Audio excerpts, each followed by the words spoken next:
I'm going to move on to Mike McCabe. Thanks for being here, Mike.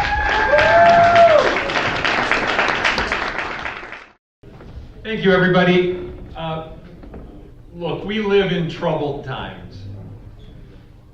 We live in fouled up times. We live in downright dangerous times. But it is not nearly enough to offer resistance. It is not nearly enough to be the resistance. It's not enough to be against Donald Trump or against Scott Walker. It's not enough to tell people what is wrong with Scott Walker and what is wrong with Donald Trump. That won't get us out of the mess that we're in. We have to let people know what Wisconsin and what America have the potential to become and how we reach that potential. We have to offer vision and ideas and energy and passion. We have to let people know that there's a better way. Because simply telling people what is wrong with Scott Walker or what is wrong with Donald Trump will lead to more years of their rule.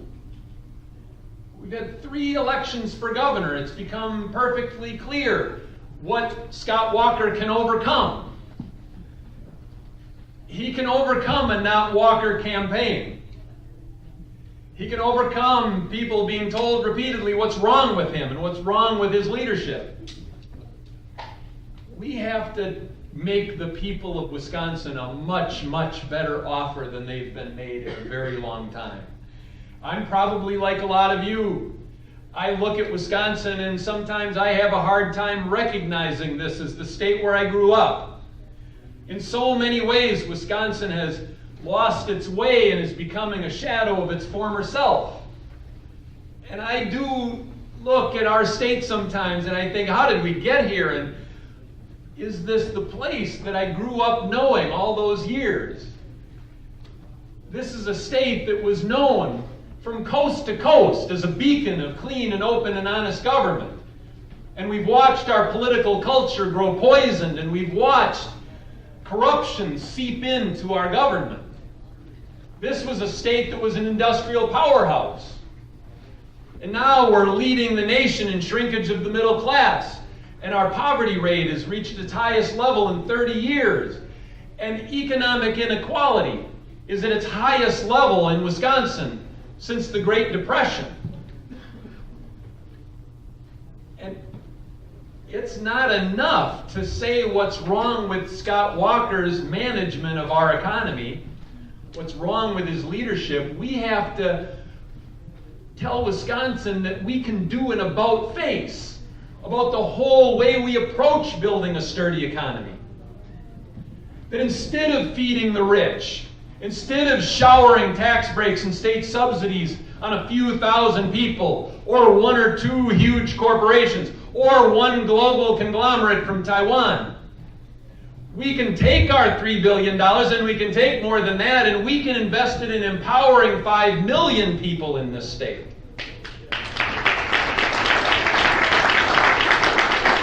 It has to be Wisconsin's goal to have living wages for every worker. And when I hear even Democrats say that, well, maybe the best we could do is $10 an hour, maybe that's reasonable. Go out and ask any working person if they can make it on $10 an hour, if they can make ends meet, if they can find their way and stay in the middle class for $10 an hour. No, we need a $15 an hour minimum wage, and we need to adjust that wage for inflation so it keeps pace with the cost of living.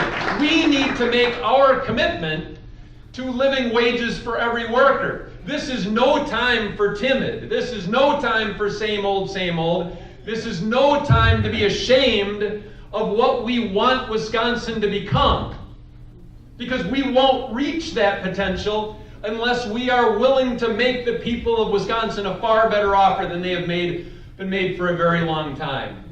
We do need living wages for every worker, and we need health care for all. And we could create a public option for all the people in the state by changing just one word in state law. And if If the people of this state choose me as their governor, I will change that one word. And the Badger Care program will be there for all Badgers. We need debt-free, affordable education for everyone in this state. We cannot continue to bury young people under a mountain of debt. It has to be our state's commitment that education be as affordable for our kids and grandkids as it was for their parents and grandparents. That is not about asking for anything for free. I went to the University of Wisconsin. I wasn't asking for anything for free. I was willing to work my way through college, but I sure appreciated the commitment that past generations had made to make education so preposterously affordable that I could get out of 4 years of college with holy cow, it was $770 in student debt. Tuition was in the hundreds of dollars. I'm dating myself. I'm 57 years old, but I remember a time when tuition was still in the hundreds of dollars, and I wasn't asking for anything for free. I worked pea harvests during the summer. And Libby McNeil would let me work 80 or 90 hours a week on those pea harvests. And I saved up a heck of a lot of money doing that over the course of the summer. And I would hold down a part-time job during the school year. And I got out of college with less than $800 in debt. Now the average is $30,000, and I run into young people every day who have $50,000, $80,000, sometimes over $100,000 in student debt. What does that do to our economy? When will they be able to make a down payment on a home? When will they be able to buy a car? When they are trying to dig out under that mountain that has been piled on them. And what does that do to the realtors and the home builders and the car makers and the auto dealers when they can't go out there and make that down payment on a home or buy that car? Again, for decades now, we have been showering tax breaks and state subsidies on a few with the hope that some of what they are given would trickle down to the rest of us. It has never been more than a trickle. No, we need to do an about face and focus on empowering 5 million people in this state with those living wages, with health care for all, with debt-free education. And yes, we need to take high-speed internet to every doorstep in our state. Every household needs to have access to high-speed internet. Now, I grew up on a dairy farm in Clark County. I come from rural roots. I'm the one candidate in this race, the only candidate in this race, who was born and raised on a farm. And I know that over half of Americans still don't have access to high-speed internet if they live in the country. Over half of rural Americans do not have access to high-speed internet. How do you fully participate in a 21st century economy, or even fully participate in modern American life if you do not have that basic tool? We need to bring that 21st century tool to our entire population. That's how we spend $3 billion. That's how we invest in the empowerment of regular people. And we have to, as a state, make a commitment that Wisconsin will become the first state in the nation to be fully powered by renewable energy. You know some state is going to get there. I can't tell you what year it will be. I can't tell you how long it will be before it happens, but you know some state will eventually become first, and it should be Wisconsin. But we will not get there unless we start seriously competing in the race to become that state. And we're not even making a half-hearted attempt at the current time. And yes, we should have taken that $800 million to begin to build the high-speed rail system that we should have. And it was a crying shame and a horrible tragedy for our state that we turned away that money. And look, we all pay our federal taxes. We send our money to Washington. We didn't get a federal tax cut because we turned down the $800 million. That money just went to some other state so they could get ahead of us. That's a crying shame. That is borderline criminal, and that has to stop. And then we cannot become the state that we have the potential to be so long as we have budget priorities that lead more of our state budget money going to prisons than to colleges. We spend more on locking people up than on creating a path to the American dream. We are paying more and more for failure, and as a result are investing less and less in success. And that has to stop, but I don't know how we stop that, and I don't know how we flip those budget priorities unless we deal with the fundamental injustice of our drug laws and our criminal justice system. I am for the full legalization of marijuana. And that is important. That is important because our current laws are the driving force behind mass incarceration. They are the reason why we have a state budget that spends more on prisons than on colleges. I was in Milwaukee just the other day, and I told the people there about 2 zip codes that they know very well. But I will tell you about those zip codes as well. One is 53206, which is inner city Milwaukee. That zip code is the zip code where more people are incarcerated than in any zip code in America. More people are in prison in 53206 than anywhere else in America. And 53217 happens to be the zip code, and I know this because of all the decades I spent exposing big money in politics, shining light on those transactions between wealthy donors and elected officials. Because I spent all that time tracking money, I happen to know that 53217 is the zip code that produces more political donations than any zip code in the state of Wisconsin.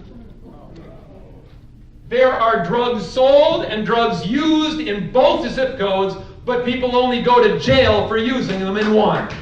That fundamental injustice has to be addressed. And unless we address that fundamental justice and the failure, the human failure of our policies, we cannot change that budget reality where we are spending more to imprison than to educate. We have to make that better offer to the people of Wisconsin. We all have to make that better offer to our neighbors and our friends and our co-workers and our other acquaintances. We need to talk not about what's wrong with Scott Walker or Donald Trump, but what Wisconsin has the potential to be and how we reach that potential. We will not beat Scott Walker with money. If you are looking for your Goliath in this race, I just would give you a friendly reminder that it was David who beat Goliath. It was David who brought down the giant. We will not beat Scott Walker with money, and that's been proven in 3 elections already. In the last one, $33 million was spent by the Democrats to try to bring down Scott Walker, and he won with a virtually identical percentage of the vote that he did the previous time when $22 million was spent against him.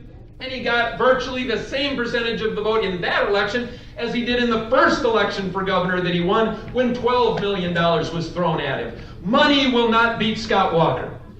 And telling people what is wrong with Scott Walker will not beat Scott Walker. We have to tell people what we are for, not just what we're against.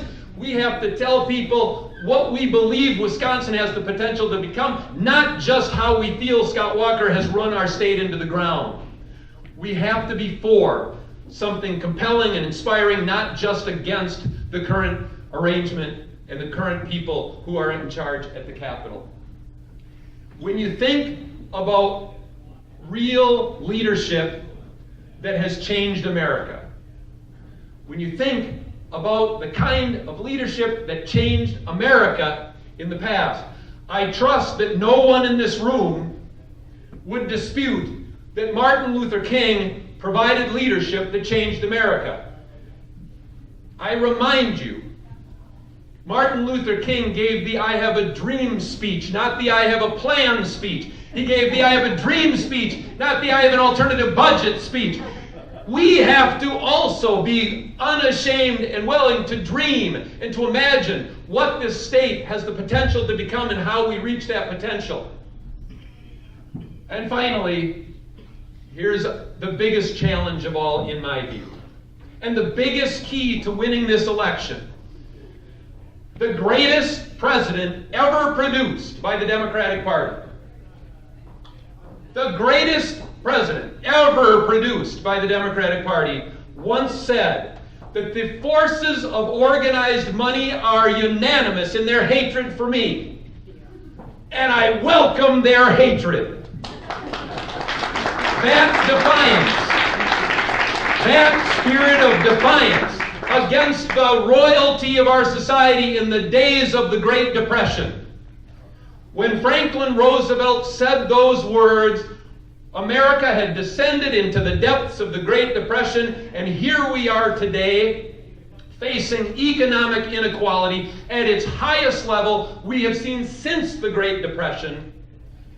And that spirit that Franklin Roosevelt spoke to, that defiance of the forces of organized money arrayed against him at that time, has been conspicuously missing for too long in our state and in our country.